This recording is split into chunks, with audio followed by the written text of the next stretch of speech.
que le ministre de la Justice, je ne sais pas si ça a changé, mais à l'époque, Amadou Ali rendait compte au RDPC. Vous n'aviez pas vu ça?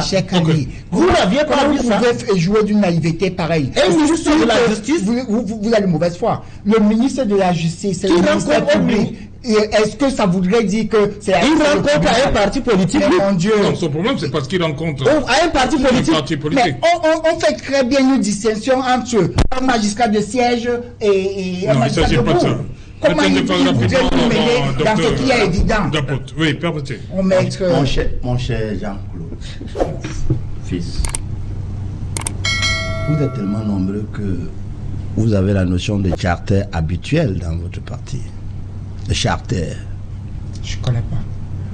Vous connaissez l'université de Soie 2 où on importe toujours les étudiants pour aller en plein Yaoundé, au fief du RDPC, faire foule, à qui on promet 2000 et qu'au soir on ne donne rien. Parce que vous êtes tellement nombreux là-bas. Vous faites tellement foule qu'il faut qu'on aille importer les étudiants. Vous n'existez nulle part.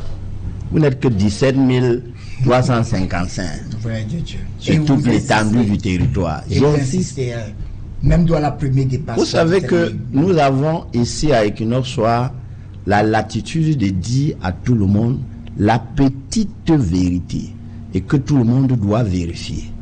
Nous ne venons pas ici tourmenter le cerveau des gens. Il faut révéler la réalité du RDPC. En 40 ans, qu'est-ce que le RDPC a fait? Vous voyez, la mobilisation vous échappe en commençant par le sommet. Entre le cabinet civil et le secrétaire général, et le secrétariat général, c'est du tohu-bohu. Entre le secrétariat général et le ministère de la Justice, c'est la guerre permanente. Entre le MINAT et le Premier ministre, c'est l'eau et le feu. Je ne sais pas quel est le feu,